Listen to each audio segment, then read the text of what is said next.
Halo semuanya, salam sejahtera untuk kita semua. Saya Amalia Kurnia Utami dengan ujung NIM 049 dari jurusan Teknik Kimia Fakultas Teknik Universitas Sriwijaya akan memberikan ilmu-ilmu baru dalam video pembelajaran yang kali ini akan kita bahas. Di video kali ini kita akan mempelajari salah satu alat dalam solid equipment yaitu rotary drum feeder. Sebelum masuk ke dalam tema kita di sini, kita harus mengetahui terlebih dahulu nih apa itu solid feeder. Jadi solid feeder atau pengumpan padatan merupakan alat untuk mengirimkan bubuk, butiran, dan bahan padat curah lainnya di sepanjang jalur proses atau ke unit proses, tempat penyimpanan, dan konveyor. Terdapat beberapa jenis solid feeder atau pengumpan padatan. Di antaranya ada pengumpan sabuk atau apron, pengumpan drum, pengumpan pneumatik atau vakum, pengumpan tipe skrup, pengumpan meja, dan pengumpan padatan getaran. Selanjutnya ada istilah rotary feeder. Apa sih rotary feeder itu? Jadi rotary feeder juga dikenal sebagai rotary airlocks atau rotary valve, biasanya digunakan dalam aplikasi industri dan pertanian sebagai komponen dalam sistem penanganan material curah atau khusus. Nah, untuk komponen yang terdapat pada pengumpan putar diantaranya ada poros rotor, rumahan, pelat kepala, segel pengepakan, serta bantalan. Nah, kita udah bahas nih sebelumnya apa itu solid feeder dan juga rotary feeder. Jadi kali ini kita langsung bahas aja alat pengumpan yang bernama rotary drum feeder. Rotary drum feeder atau pengumpan padatan drum terdiri dari gulungan padat atau berongga yang berorientasi horizontal dengan hopper yang diposisikan di atas gulungan. Menyesuaikan gerbang umpan atau celah antara hopper dan roll mengontrol pemberian makan bubuk dan granul.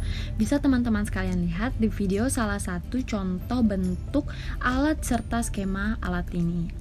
Setiap alat yang digunakan tentu akan menyesuaikan dengan kebutuhan atau permintaan. Begitu pula rotary drum feeder ini. Untuk rotary drum feeder sendiri itu memiliki fungsi untuk membuang atau membawa material padat curah dari hopper atau bins, receiver, dan cyclone ke dalam sistem konveyor atau tempat penyimpanan.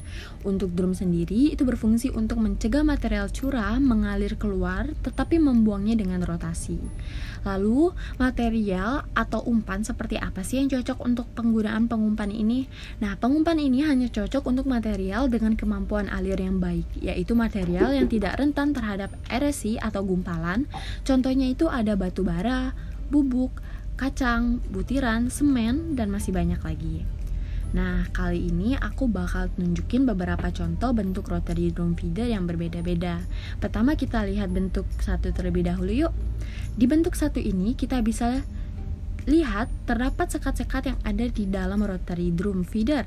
Teman-teman bisa lihat umpan atau material yang ada di dalam drum berotasi dan juga tersalurkan dengan adanya bantuan sekat-sekat tersebut ke jalur menuju tempat yang diinginkan.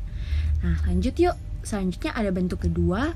Nah, di bentuk kedua ini berbeda dengan bentuk satu yang kita lihat tadi. Di bentuk kedua ini kita bisa lihat perbedaan dari bentuk rotary drum feeder dan jalur keluarannya.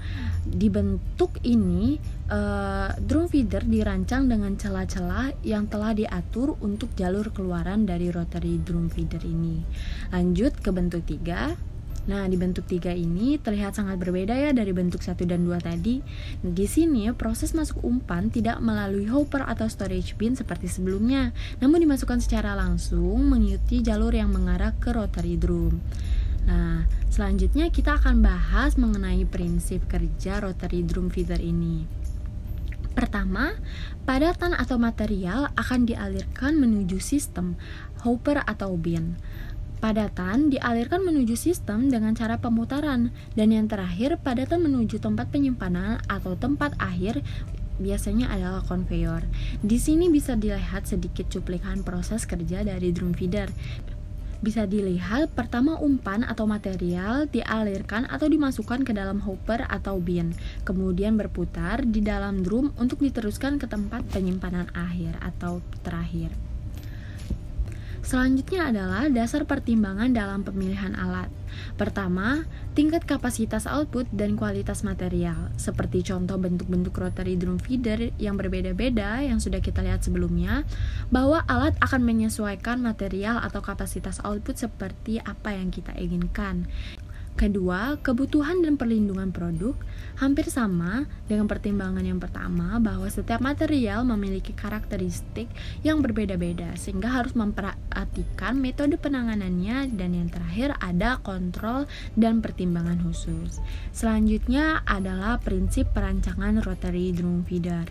Yang pertama ada konstruksi yang kokoh dan roda atau alat lain penjalan drum harus kokoh dan tidak mudah aus.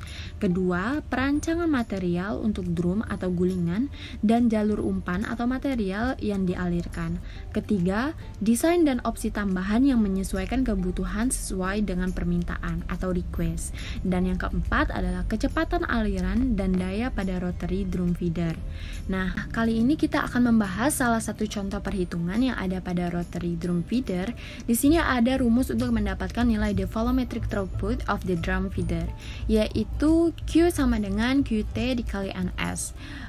QT sendiri merupakan theoretical volumetric throughput yang bisa didapatkan dengan rumus 0,3 D dikali B dikali H dan dikali angular velocity of the drum. Nah, untuk lebih memahami rumus sebelumnya, yuk kita bahas contoh soal di sini.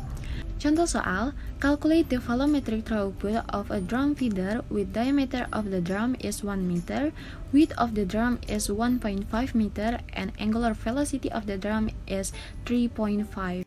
Nah, dari soal kita bisa ketahui apa-apa saja yang diketahui. Pertama ada diameter atau D sama dengan 1 meter, B sama dengan 1,5, H sama dengan 0,0105 meter, angular velocity sama dengan 3,5, dan NV sama dengan 75%. Yang ditanya adalah volumetric throughput atau Q. Untuk penyelesaiannya, kita masukkan komponen-komponen yang diketahui ke dalam rumus yang sudah kita bahas sebelumnya. Q sama dengan QT dikali NV, di mana QT adalah 0,3 dikali D, dikali B, dikali H, dan dikali angular velocity. Setelah kita memasukkan nilai-nilai dari apa yang sudah kita ketahui, kita dapatkan QT-nya adalah 0,01653 meter S pangkat min 1. Setelah mendapatkan nilai QT, kita masukkan nilai QT ke dalam rumus Q untuk mendapatkan Q, yaitu dengan cara setelah mendapatkan nilai QT, kita langsung masukkan ke dalam rumus Q. Q sama dengan QT kali NV, 0,01653 dikali 75%, dan didapatkan hasil 0,01239 ms pangkat min 1. Berikut adalah referensi yang digunakan dalam pembuatan video pembelajaran ini. Dan video pembelajaran kita kali ini cukup sampai sini ya teman-teman. Semoga ilmu yang dapat dipergunakan bermanfaat untuk teman-teman sekalian. Sampai jumpa.